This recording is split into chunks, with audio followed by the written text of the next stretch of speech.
Merci de nous joindre sur Gain TV. Notre invité ce soir, c'est Mohamed Sambou, né à Dakar le 10 mai 1977.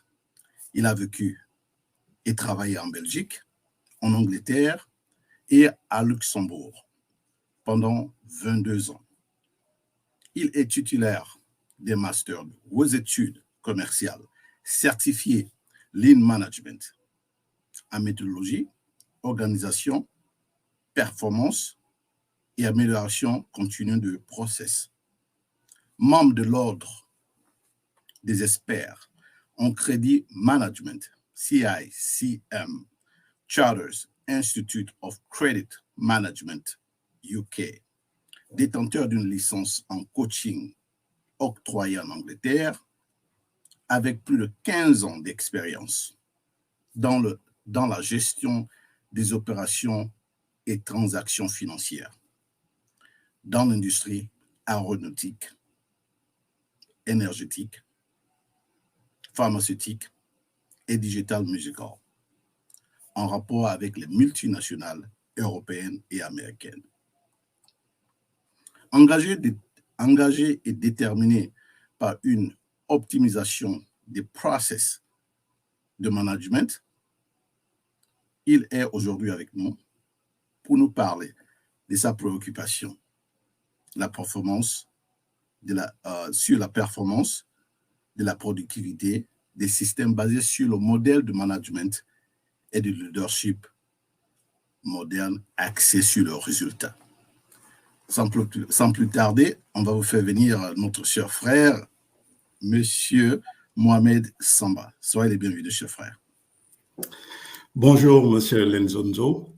Je suis très content de partager ce plateau avec vous. Je remercie le facilitateur, M. Abdoulaye Sambou, et permettez-moi de saluer tous les membres du grand mouvement La Relève, dont le président Mohamed Nabissou, basé en France, et le coordinateur national basé au Sénégal, Mohamed Lamine Sow. Je salue également tous les membres, tous les adhérents, tous les sympathisants du grand mouvement La Relève. Je salue toutes les personnes qui nous regardent. Je salue toutes les personnes de la diaspora. Je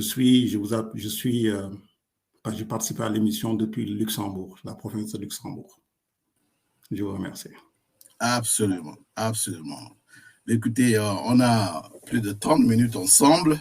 On va essayer de parler parce qu'il est question aujourd'hui de parler donc de la performance, du leadership et de l'atout qu'on a avec la diaspora africaine à l'étranger.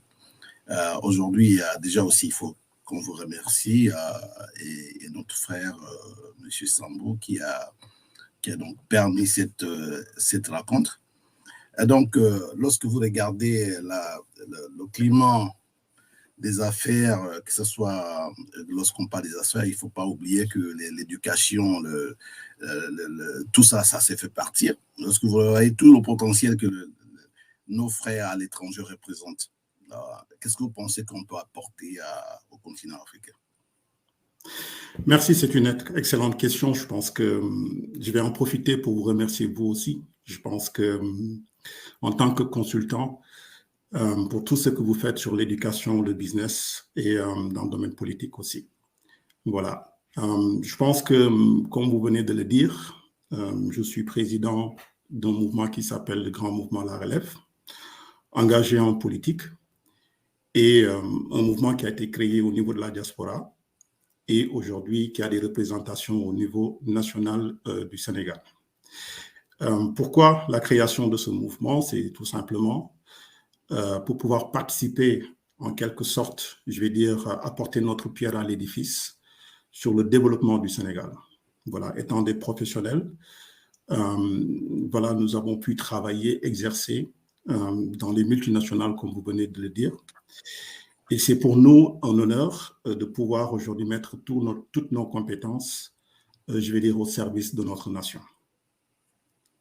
Absolument, ça c'est une très bonne chose. Mais il me semble qu'il a fallu que vous vous participez à la création ou vous créez ces mouvements-là, est-il nécessaire aujourd'hui de garder cette connexion avec le pays? Parce que, et la raison pour laquelle je dis ça, c'est parce que beaucoup d'entre nous, il y a cette erreur qu'on fait souvent. On pense qu'une fois on a ce bagage qu'on peut amener de l'extérieur, on peut justement tomber, répartir dans la société et puis amorcer les changements. Mais vous avez commencé à travailler avec des mouvements, créer certains mouvements dont vous êtes vous-même donc leader de ces mouvements, que vous allez nous donner un peu plus de détails. Pourquoi cette stratégie de, pendant que vous êtes encore à Luxembourg, travailler avec ceux qui sont au pays? Essayez un peu de parler un tout petit peu de ça. Oui, parce que nous suivons de près ce qui se passe en Afrique et nous sommes quelque part peinés de voir la situation actuelle de nos pays sur le niveau de pauvreté qui existe. Étant ici, et comme je viens de le souligner, nous participons aussi directement et indirectement, je vais dire, dans ces sociétés, au développement des organisations, des entreprises. Et la question qui nous revient le plus souvent, c'est pourquoi ne pas faire en fait ce qu'on est en train de faire ici en Europe ou aux États-Unis, de pouvoir aider en fait les populations. Voilà, donc c'est pourquoi nous avons gardé cette connexion pour un peu s'imprégner de ce qui se fait en Afrique. Et le résultat qu'on en voit depuis l'indépendance, si je parle pour le Sénégal, de 1960 à aujourd'hui, nous voyons que nous n'avons pas beaucoup avancé. Voilà. Je pense que ce qu'il faut signaler aujourd'hui, la situation, la pauvreté, elle est de plus en plus aiguë. Il y a beaucoup de critères en fait qui nous permettent de le dire. Hein. Le Sénégal fait partie des pays les moins avancés. La dette a pris des proportions énormes. Le niveau du chômage est vraiment aujourd'hui s'aggrave de plus en plus. Donc, face à aujourd'hui tous ces fléaux, je pense que nous ne sommes pas aujourd'hui dans la possibilité de regarder tout ça, je vais dire. Il faut qu'on agisse, quoi qu'on puisse être au niveau de la diaspora. Nous devons aujourd'hui d'apporter, de participer, je vais dire, à la chose nationale pour au moins apporter, je vais dire, un lendemain meilleur pour la population sénégalaise.